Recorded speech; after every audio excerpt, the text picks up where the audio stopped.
following what the president said yesterday. He stood by it, that it was out of an abundance of caution. But an anecdote like this, does it make any sort of reconsideration of perhaps this was an overreaction at any point over the past week? So I'd ask you to, just for a second, put yourself in his shoes, especially certainly in light of the Chinese spy balloon and what was a very real, certainly very sizable and tangible security threat, surveillance threat to the United States in the wake of that. So the military fine-tunes their radar parameters to see more, and of course they're finding more.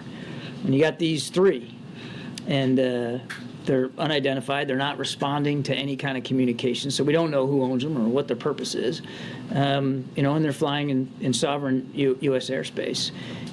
They're also at altitudes that could affect the safety of civilian air traffic, and based on the flight path and the prevailing winds, potentially moving over sensitive military sites. And the military leaders come to you and they say, Mr. President, we don't know what these are.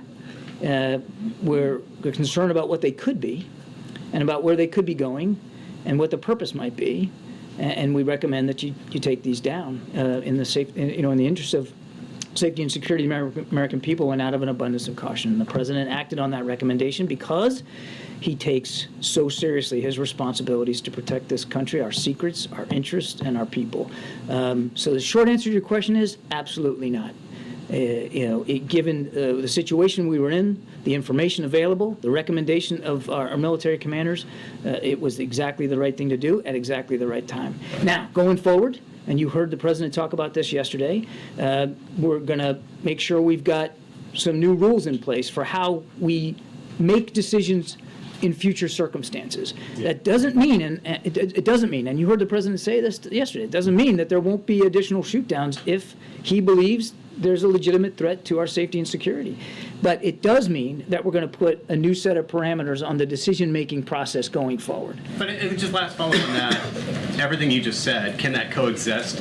Let me rephrase. Was there any feeling of frustration of perhaps this was a $12 hobby balloon from a group of kids in Illinois after the fact? Again, given the information that we had at the time, and the legitimate concerns about potential surveillance in the wake of the Chinese spy balloon, you make decisions based on the best information that you have, and ultimately you have to come down to some core principles when you're making decisions as commander-in-chief. And of course, the most core principle of all is safety and security of the American people and our interests. So again, I say to you, the short answer to that is no.